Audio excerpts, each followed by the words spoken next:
राधे राधे।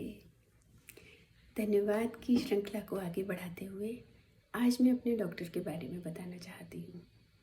मेरे doctor bone marrow transplant specialist doctor Shishir Seth, जो पिछले 2016-17 से मेरा ट्रीटमेंट कर रहे हैं, वो उन्होंने अपना, जैसे बहुत सी बातें हैं उनके बारे में कि अपना कॉन्टैक्ट नंबर देना, फ़ोन हमेशा अटेंड करना, नहीं अटेंड कर पाए तो कॉल बैक करना, व्हाट्सएप के थ्रू रिपोर्ट्स और कोई भी आप मैसेज करते हैं उसका रिप्लाई ज़रूर देना, भले थोड़ा देर हो जाए।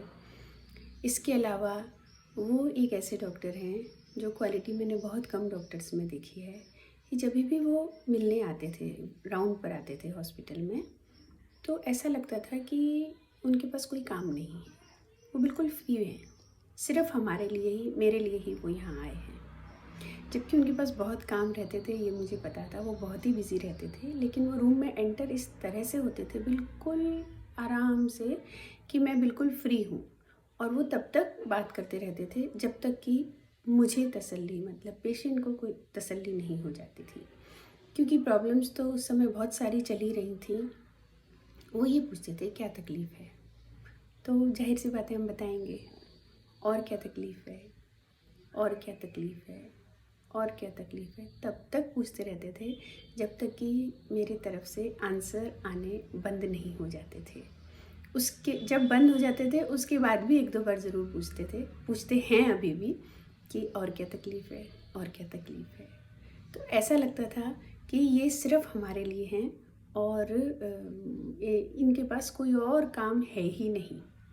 इस तरह के डॉक्टर्स मैंने बहुत कम देखे हैं। डॉक्टर्स बहुत जल्दी में रहते हैं और फटाफट से सारे अपने जो भी उनकी रिस्पॉन्सिबिलिटीज़ होती हैं वो पूरी करके चले जाते हैं।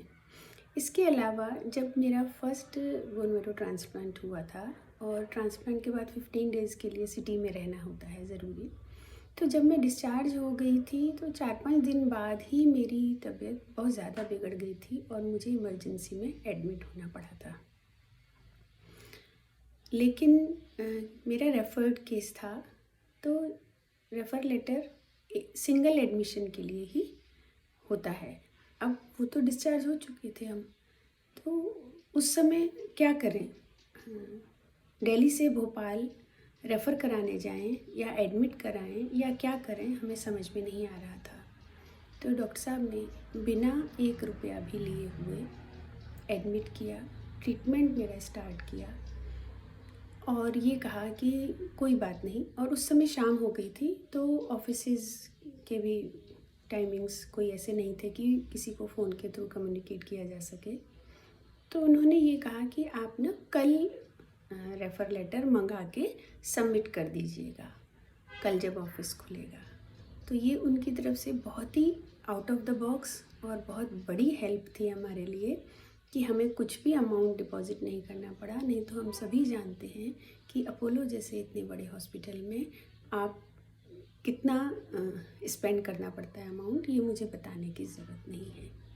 नेक्स्ट डे मेरे हस्बैंड ने भोपाल फ़ोन करके किसी नोन पर्सन को बोला कि ये सिचुएशन आई है। उन्होंने रेफ़र करा के फैक्स करके भेजा और दोपहर के बाद जब भी मिला तो हमने हॉस्पिटल में उसको सबमिट कर दिया। तो जिन्होंने भोपाल में रहकर हमारी ये हेल्प करी, उनका भी बहुत बहुत धन्यवाद है। और हमारे डॉक्टर साहब का भी बहुत बहुत धन्यवाद है कि उन्होंने ऐसे टाइम पर भी जो हॉस्पिटल के रूल्स होते हैं, जो पेमेंट से रिलेटेड जो भी इश्यूज़ होते हैं, उनको थोड़ा मॉडिफाई किया और अपनी रिस्क पर उन्होंने मुझे एडमिट करके टाइम पर मेरा ट्रीटमेंट स्टार्ट किया।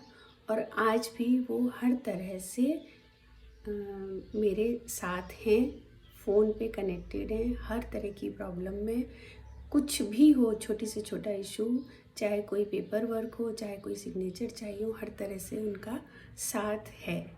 तो मैं उनको दिल से धन्यवाद देना चाहती हूँ। और जिन्होंने उस समय इमरजेंसी में रेफ़र करा के भेजा, हमें जाने की ज़रूरत नहीं पड़ी मेरे हस्बैंड को, उनको भी दिल से बहुत बहुत धन्यवाद है। मुझे पूरा सुनने के लिए आपका बहुत बहुत धन्यवाद। राधे राधे।